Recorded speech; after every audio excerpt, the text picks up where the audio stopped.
నేను చెప్తే ఎవరు నమ్మరు, మొదలు నమ్ముతూ ఉండలేదు 20 సంవత్సరాల క్రితం. డయాబెటీస్, గ్యాంగ్రీన్, రేపు కాలు కట్ చేయాలని వందల మంది క్యూలో నుంచున్నారు అన్ని హాస్పిటళ్ళల్లోనూ. ఆ మల్లేశ్వరంలో యాంపుటేషన్ హాస్పిటల్ ఉంది. రోజుకు 88 మందిని ఒక్కొక్క రూమ్లో కాలు అలా తీసి పడేస్తున్నారు. గల్ఫ్ కంట్రీస్లో ఇక్కడ 80 మంది అయితే అక్కడ 160 మందికి తీసేస్తున్నారు. అంటే డయాబెటీస్ వస్తే అక్కడికి ఆగదు. కొందరికి కాలు తీసేయాలి గ్యాంగ్రీన్ అని, కొందరికి కిడ్నీ లేచిపోతుంది డయాలిసిస్, కొందరికి కళ్ళు పోతున్నాయి, కొందరికి మొనకాలు న్యూరోపతి తీసేసి కొత్త కాళ్ళు వేస్తాం రండి అంటున్నారు. అన్నిటికీ కొత్త కాలు, కొత్త కిడ్నీ, కొత్తది ఎక్కడి నుంచి తెస్తున్నారు? పాడైందికి ఎందుకు ఉంది అని చూడట్లేదు. కాలు తీసేస్తే ఎక్కడి నుంచి వస్తుంది? మళ్ళీ కొత్త కాలు పెడతారే, కృతక కాలు పెడతారు, అదొక బిజినెస్. పొద్దున టూత్ పేస్ట్లో నుంచి మొదలు పెడితే కాఫీలు, ఇడ్లీలు, దోశలు, పూరీలు, పుల్కాలు ఇవన్నీ మీరు నోట్లో వేసుకున్న 100 గ్రాములు బియ్యం పిండి నుంచి 35 గ్రాములు గ్లూకోజు 15 నిమిషాల్లో రక్తంలోకి వచ్చేస్తుంది. 15 minutes, that's all it takes. గోధుమ పిండి వేసుకుంటే ఇంకా ముందు వచ్చేస్తుంది. 100 గ్రాములు పూరీలు కానీ పుల్కాలు కానీ, డ్రై పుల్కా తింటున్నాం మేము, ఆయిల్ మంచిది కాదు. డ్రై పుల్కా తిన్నా అంతే, నూనె వేసుకొని పుల్కా తిన్నా అంతే 35 గ్రాములు మీ రక్తంలోకి వచ్చేస్తుంది. మొత్తం టిఫిన్ అయ్యే లోపల 45 గ్రాములు కాఫీలు, టీలు అంతా చేరితే 50 గ్రాములు గ్లూకోజ్ పొద్దున 10 గంటలకే మీ దేహంలోకి వచ్చేసింది. 10 గంటలకు ఆఫీస్కి పోతే మళ్ళీ ఒక కాఫీ, అట్లా పోయి కాఫీ తాగొస్తాం, ఇట్లా పోయి టీ తాగొస్తాం. ఇంకా టీలు కాఫీలు ఎండాకాలం జ్యూసులు తాగుదాము. ఒక్కొక్క జ్యూస్లో మీకు 50 గ్రాముల నుంచి 100 గ్రాములు చక్కెర వేసి బుర్ర అని తాగొచ్చి ఆహా మందం అయిపోయింది. రక్తం అంతా చేరి ఆ మందం ప్రవహించకుండా హార్ట్ బీట్ తప్పుతూ ఉంటే, ఓహో హార్ట్ బీట్ తప్పుతుంది, నీ రక్తంలో హార్ట్ బ్లాక్స్ అవుతున్నాయి, రక్తం మందమైపోయింది, ఈ ట్యాబ్లెట్ తీసుకో.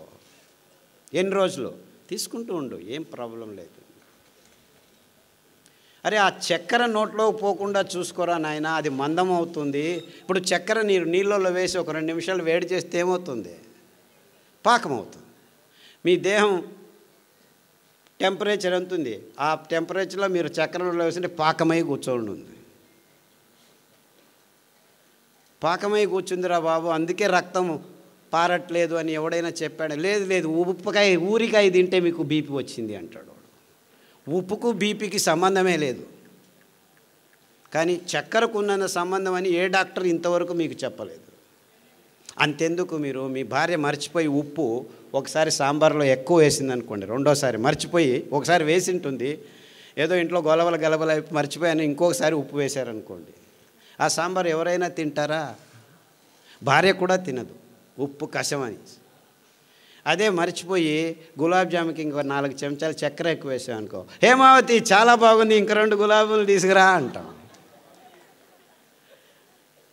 అంటే ఉప్పు మనం కావాలన్నా తినలేము. నాకంటే మీరు కొద్దిగా ఎక్కువ ఉప్పు తినొచ్చు, ఇంకొక ఊరగా ఎక్కువ తినొచ్చు, అంతేకాని ఉప్పు మన నోట్లోకి పోమన్నా పోదు. కానీ డాక్టర్లు ఏం చెప్తున్నారు? ఉప్పు వల్ల మీకు బీపీ వస్తుంది అంట.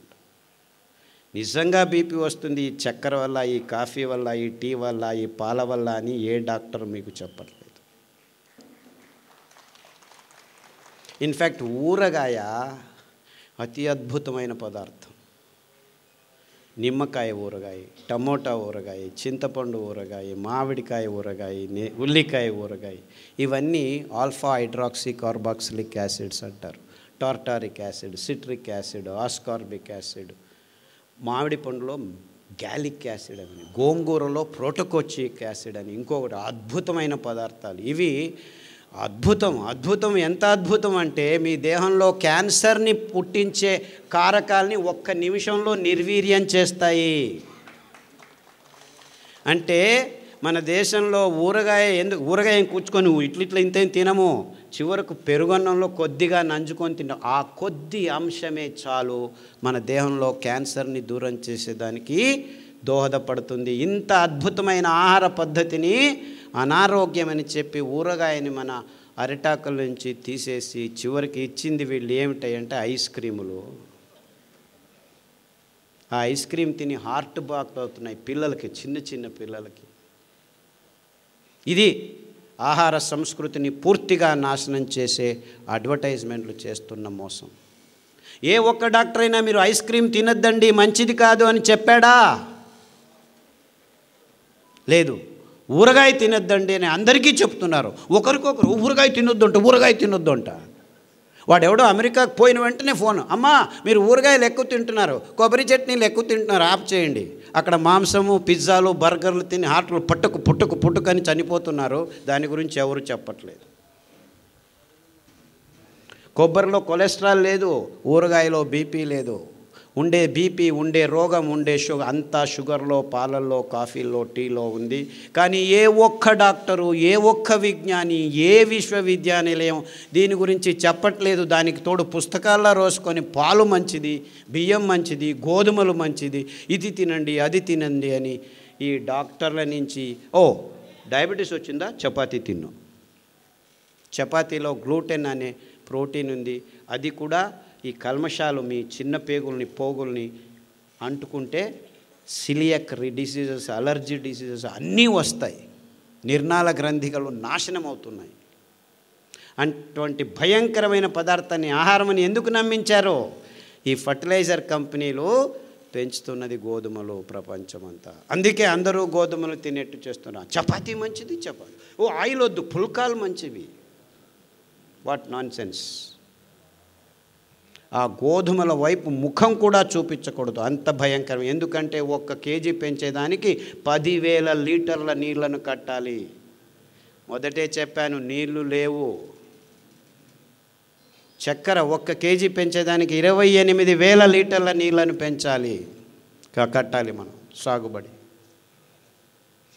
ఇంత భయంకరమైన పదార్థాలని ఆహారమని నమ్మించి మొత్తం ప్రపంచాన్ని నాశనం చేయటం ఒకవైపు అయితే, ప్రకృతి పర్యావరణాన్ని నాశనం చేస్తున్నాం మనం. మన జీవితాలు పాడైపోవడం ఒకవైపు, మొత్తం ప్రపంచంలో ఉన్న మూగ ప్రాణులన్నింటినీ నాశనం చేస్తున్నాం. ఎందుకంటే మనకు కావాల్సిన ఈ పందుల్ని, కోళ్ళని, ఆవుల్ని పెంచేదానికి మొత్తం ప్రపంచంలో పెద్ద పెద్ద అడవులన్నింటినీ నాశనం చేసేసి ఈ సోయాబీను, మొక్కజొన్న, పశుగ్రాసం తయారు చేస్తున్నారు. ఈ సోయాబీన్ మంచిది, మీకు ప్రోటీన్ అని చెప్తున్నారు. మన దేహంలో ప్రోటీన్ అవసరమే లేదు. 6%, 7% ఉంటే చాలు. ఆ 7% ప్రోటీను మన సిరిధాన్యాల్లో, కొర్రల్లో ఉంది, అరికల్లో ఉంది, సామెల్లో ఉంది, అండు కొర్రల్లో ఉంది, ఊదుల్లో ఉంది. ఏ డాక్టర్ అయినా, ఏ విజ్ఞాని అయినా ఈ విషయాన్ని చెబుతున్నారా? లేదు, ప్రోటీన్ కావాలి తినండి, ప్రోటీన్ కావాలి తినండి అని వాళ్ళు చెప్పారని మన ఆయుర్వేద పండితులు పొద్దున్న లేచి మొలకలు చేసుకొని తినండి ఇందిన్ని అని చెప్పడం మొదలుపెట్టారు. మొలకల్లో ప్రోటీన్ ఉంది, 24% ప్రోటీన్ ఉంది. అంత తినకూడదు మీరు. కావాలంటే వారానికి ఒకసారి ఏదైనా బేడలు, అది పెసలు కావచ్చు, ఉలవలు కావచ్చు, కందులు కావచ్చు, శనగలు కావచ్చు, అంతకంటే ఎక్కువ అవసరం లేదు. మీరు ఎక్కువ తింటే మీ పొట్ట అప్పొద్దు తెలుస్తుంది మీకు. గ్యాస్ పట్టుకుపోతుంది. గ్యాస్ ఇక్కడ ఇరుక్కుపోయింది, అక్కడ ఇరుక్కుపోయింది. ఈ మొలకలు తింటే ప్రోటీను, అంతేకాకుండా దాంట్లో కూడాను చాలా కార్బోహైడ్రేట్ ఉంది, మీ షుగర్ ఎక్కువైపోతుంది. ఇలా అవైజ్ఞానికమైన విషయాలన్నింటినీ వైజ్ఞానికమని చెప్పి మన నోట్లలో ఈ పదార్థాలు వేయటం వల్ల మన చిన్నపిల్లల నుంచి పెద్దల వరకు ఈ రోగాలు వస్తున్నాయి. అంటే మనం చేయాల్సింది ఇంతే. ఈ అద్భుతమైన వరి అన్నాన్ని, ఏమి నువ్వు చెప్పేది? వరి అన్నం అన్నం కాదంటున్నావా? వరి అన్నం అన్నమే కాదు. ఎందుకంటే అది తిన్న వెంటనే మీ దేహంలోకి సగానికి సగం గ్లూకోజ్ని 15 నిమిషాల్లో నింపేస్తుంది. అదే మోసము, అదే రోగము. ఆ గ్లూకోజ్ను నిభాయించుకునేదానికి రక్తంలో కాలేయము, ప్లీహము, ఇంకా వేరే వేరే నిర్నాళ గ్రంథులన్నీ చేరి ఇది ఎక్కువైపోయిందని గ్లైకోజన్ తయారు చేస్తుంది, కొలెస్ట్రాల్ తయారు చేస్తుంది, ట్రైగ్లిసరైడ్స్ తయారు చేస్తుంది, రుమాటిక్ ఫ్యాక్టర్ తయారు చేస్తుంది, కొవ్వు తయారు చేస్తుంది, మాంసం తయారు చేస్తుంది. అందరూ ఈ బాతు ఆ బాతు తినుకొని బాతుకొంబుట్టిదారే అంటారు కన్నడದಲ್ಲಿ. బాతుకోవడం అంటే లావు కావడం అని. సో ఇప్పుడు చిన్న చిన్న పిల్లలు 80 కేజీలు 90 కేజీలు తూగుతున్నారు. ఈ బిస్కెట్లు, చాక్లెట్లు, కాఫీలు, టీలు, నూడిల్స్, పిజ్జాలు, బర్గర్లు, గోబీలు, మంచూరీలు తిని తిని తిని చిన్న చిన్న పిల్లలు. మొన్న ఒక అబ్బాయి వచ్చాడు, 128 కేజీలు, 16 సంవత్సరాలు. అమెరికాలో obesity is a big problem. Obesity అంటే ఊబకాయింపు, పేరు పెట్టేశారు దానికి. అరే ఎందుకయ్యా ఇలా హూ అని ఊపిపోతున్నారు, గాలి ఊపినట్టు అంటే మీరు తింటున్న పదార్థాలని ఎవరు చెప్పట్లేదు. డయట్ చేయండి. సో అంతా ఒకేసారి తినద్దు, 2 గంటలకు ఒకసారి తిను, 6 గంటలకు తిను, 8 గంటలకు తిను, 9 గంటలకు తిను, 12 గంటలకు తిను. తినడమే పని, ఇంకేమీ పని లేదు మనకి. ఇది డాక్టర్లు చెప్పేది మీకు. ఏంది 2 గంటలకు తింటూ ఉండని చెప్తున్నాడు ఈ డాక్టర్. అది ఎంత వైజ్ఞానికము! ఇంకేం పని లేదా ప్రజలకి? 2 గంటలకు తినడం అంటే ఇంకేం లేదు, చేస్తున్నాడు. మీరేమీ చేయొద్దండి, మేము రెడీ చేస్తాము ప్యాకెట్లలో, ఎంటీఆర్, మయ్యా, ఇది అది రెడీమేడు, ఆన్లైన్ చేయండి, ఆర్డర్ చేయండి, ఇంటికి తెచ్చిస్తాము.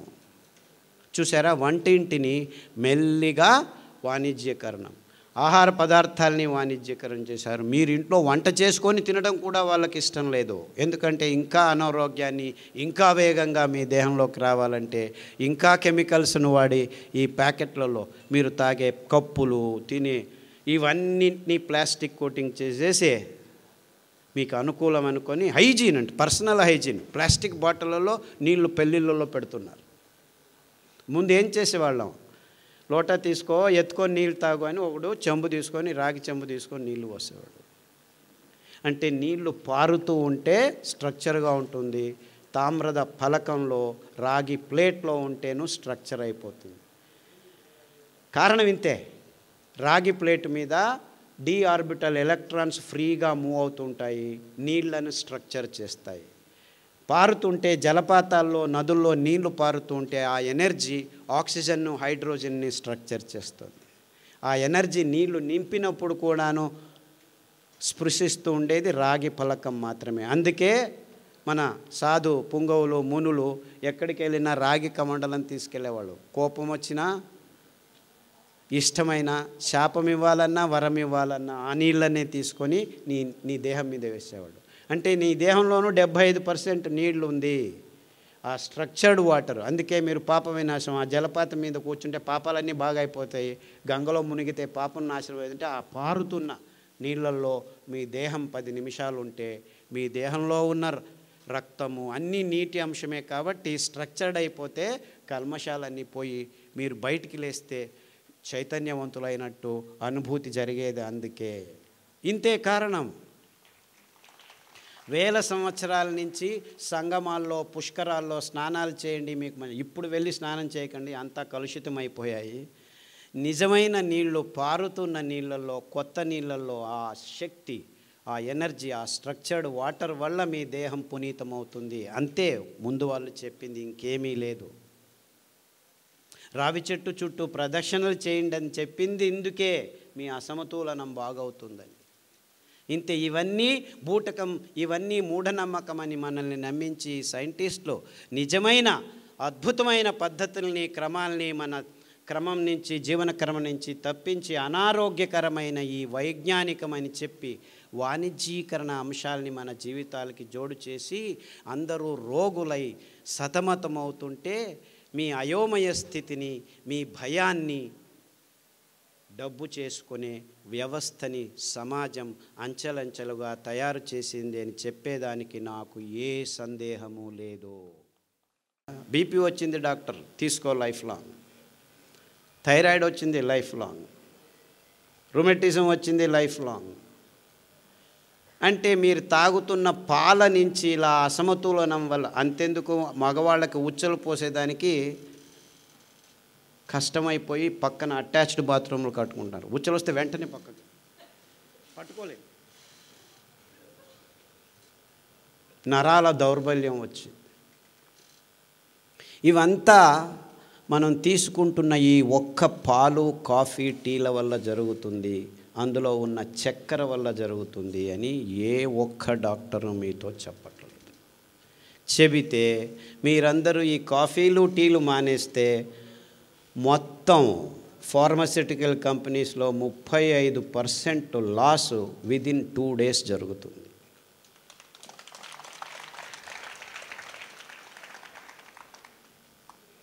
అయ్యో నువ్వేం నాయనా అక్కడ నించొని కాఫీ తాగొద్దు, టీ తాగొద్దు, పాలు తాగొద్దు అని గట్టిగా చెప్పేస్తున్నావు. కాఫీ ఆపటం అంత ఈజీనా? టీ తాగటం ఉండడం అంత ఈజీనా? పొద్దున్న లేస్తే కాఫీ కావాలి, బెడ్ కాఫీ కావాలి, ఇంకా లేవకముందు కాఫీ. నీవు అనకముందే తనకే కాఫీ కావాలి కదా, రెడీ చేసుకొని నేను తాగేశాను, నువ్వు తాగు, అక్కడ ఉంది తాగి వెళ్ళిపో అంటారు. అంటే ఆ కాఫీలో కెఫీన్ అనే ఒక ఆల్కలాయిడ్ ఉంది. నీవు 2-3 వారాలు తాగితే నాకు కావాలి కావాలి కావాలి అని అందులో ఉన్న చక్కెర, ఆ కొవ్వు, ఆ కెఫీను నీ దేహంలో ఆ కిక్కు కొడితే ఆ దేహం మెదడులో దానికి అంటుకుపోయి బానిసలైపోయి కాఫీ కాఫీ టీ టీ టీలోనూ కెఫీనే ఉండేది. కాఫీలో నీకు 10 గ్రాములు కెఫీన్ ఉంటే 100 గ్రాముల్లో టీలో 18 గ్రాములు ఉంది, ఎక్కువ ఉంది.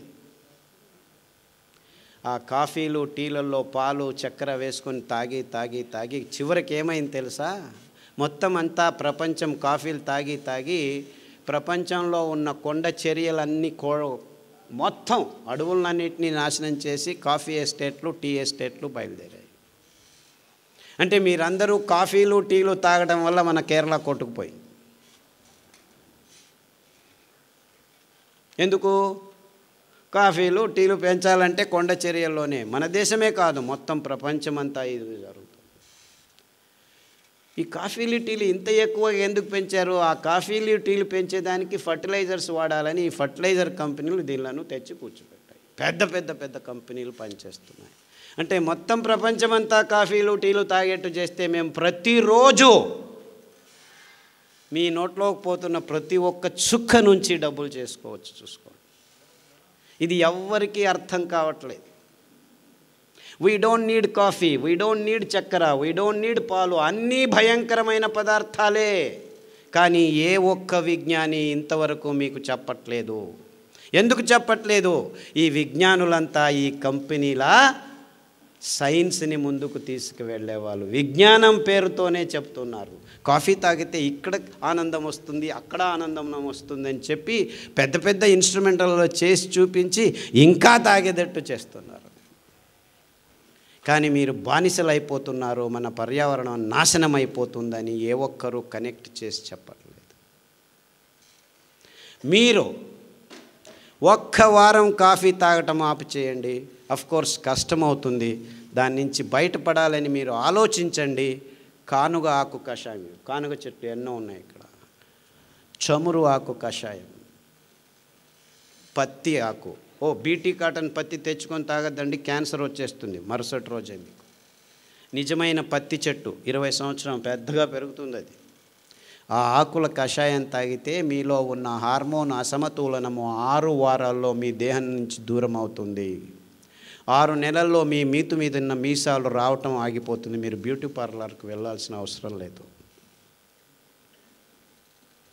రావి చెట్టు చుట్టూ మీరు ప్రదక్షిణలు చేస్తే చాలు, అందులో ఉన్న నానో పార్టికల్స్ మీ అసమతులనాన్ని నాశనం చేస్తుంది, సమతులనం చేస్తుంది.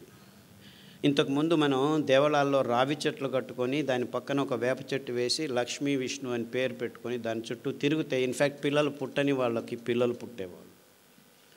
అదే నా దగ్గరికి వచ్చిన 1000 మందికి రావి ఆకు కషాయం, వేప ఆకు కషాయం, జామ ఆకు కషాయం తాగించి అందరి అసమతులనాన్ని 100కి 100 మందికి పిల్లలు పుట్టేటివి. ఐవీఎఫ్లో అవసరం లేదు, బీఈవీఎఫ్లో అవసరం లేదు, ఏమీ అవసరం లేదు.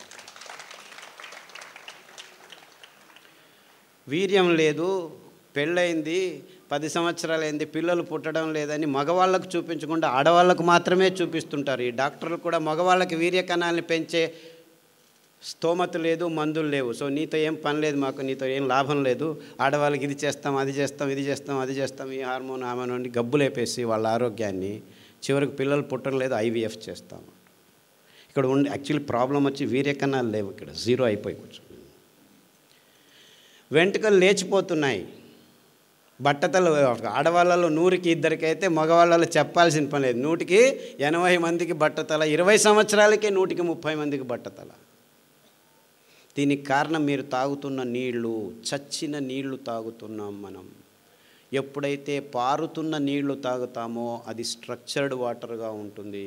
మనం నీళ్ళని నిలవ కొట్టి తెచ్చి ట్యాంకుల్లో, పాంకుల్లో, ప్లాస్టిక్ డబ్బాల్లో వేసుకొని ప్లాస్టిక్ నానో పార్టికల్స్తో తాగి మన చిన్న పేగుల్లో ఈ ప్లాస్టిక్ నానో పార్టికల్స్ కోట్ అయిపోయి నీళ్లను పీల్చుకోకుండా నీళ్లను దూరం చేసి హైడ్రోఫోబిక్ మన చిన్న పేగులు హైడ్రోఫిలిక్ ఉండాలి, అంటే నీళ్లను బాగా పీల్చుకునేట్టు ఉండాలి. అందు మీద నారు పీచు పదార్థం కోట్ అయి ఉంటే నీళ్లను పీల్చుకుంటాం.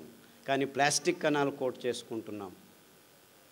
నీళ్లు ప్లాస్టిక్ డబ్బాలే, నూనె ప్లాస్టిక్ డబ్బాలే, పాలు ప్లాస్టిక్ డబ్బాలే, ఇంకేమిటి దోశలు కూడాను ప్లాస్టిక్ పెన్నాలే. ఇంకెందుకు ఇప్పుడు సాంబార్లు ఇది అది ప్లాస్టిక్ కవర్లలో వేసుకొని అందరూ ఈ గోబీలు ఆ గోబీలు అంతా ప్లాస్టిక్ కప్పులు, ప్లాస్టిక్ ప్లేట్లు, ప్లాస్టిక్ బాటిల్స్. ఇంతెందుకు నూనె కూడాను ప్లాస్టిక్, తేనె కూడాను ప్లాస్టిక్, ఊరగాయలు కూడాను ప్లాస్టిక్. ఇంతెందుకు ఆయుర్వేద చూర్ణాలు, మందులు కూడాను ప్లాస్టిక్ డబ్బాల్లో టన్నులు ఇచ్చేసి ఇది తీసుకుంటే అది బాగవుతుంది, అది తీసుకుంటే వెంట్రుకలు వస్తాయి, ఈ ఆయిల్ ఈ తీయేది. ఇక్కడ వెంట్రుకలు ఊడిపోతుంది లోపల నుంచి. సెలీనియము, జింకు, కాపర్ ఇలాంటి లవణాంశాలు పీల్చుకోలేక వెంట్రుకలు పుట్టుపుట అని ఊడిపోతుంటే బిఫోర్ ఆఫ్టర్ రండి మేము కూర్చుతున్నాము అంటే వీడు దేవుడు ఇచ్చినట్టువే ఉండడం లేదు, ఇంక వీడు కూర్చున్నట్టు ఉంటాయి. 6 నెలలు మళ్ళా రా, నేను ఎందుకు ఉండేది? ఈ కృతక అంశాలని సైన్స్ అని బింబించి పెద్ద పెద్ద పెద్ద పెద్ద ప్రకటనలు. ఎంత వైజ్ఞానికమైన విషయాన్ని ఈ విజ్ఞానులు అని పేరు పెట్టుకొని తజ్ఞులు మమ్మల్ని అందరినీ ఇలా మోసాలు చేస్తున్నారని ఏ ఒక్కరూ చెప్పలేదు. ఇదంతా పచ్చి అబద్ధాలు.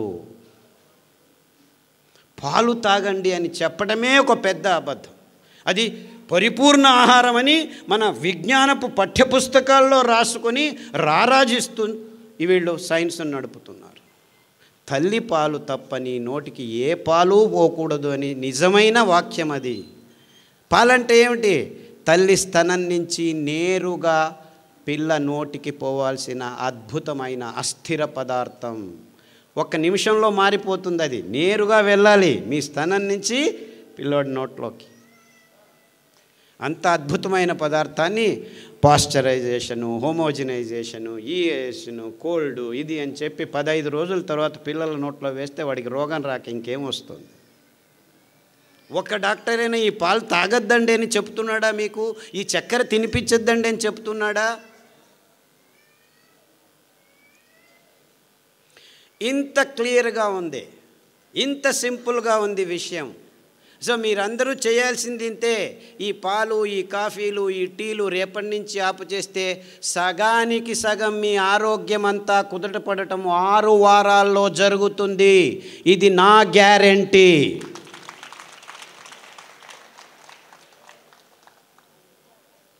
తాగేదానికి అందరం ముందుండి తాగుతున్నాం.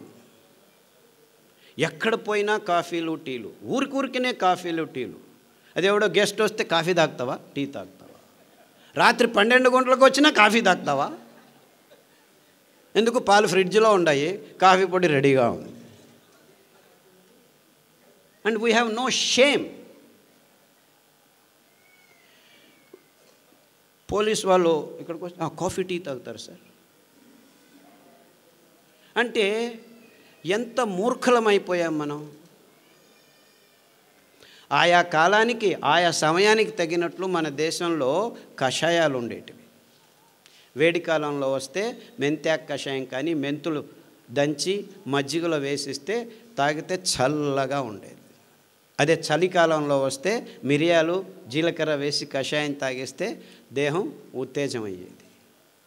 అంటే ఆ కాలానికి ఆ సమయానికి. అంతెందుకు చలికాలంలో, వేడి కాలంలో, గాలి కాలంలో ఏ కాలానికి ఆ చుట్టుపక్కల పెరుగుతున్న ఆకుల్ని తుంచుకొని వస్తే మళ్ళా 6 వారాల్లో ఆ చెట్టు మళ్ళా ఆకులు వచ్చేది.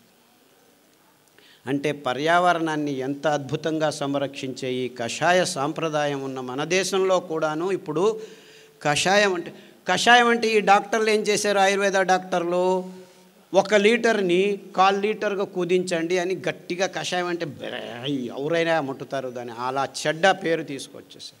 ఇన్ఫ్యాక్ట్ కషాయాలు చాలా అద్భుతమైనటివి, రుచికరమైనవి. 2 నిమిషాలు మరుగుతున్న నీళ్ళల్లో ఈ పారిజాత ఆకులు కానీ, లేకపోతే రావి ఆకు కానీ, జామ ఆకు కానీ, ఇవన్నీ క్యాన్సర్లని 6 వారాల్లో దూరం చేస్తున్నాయి.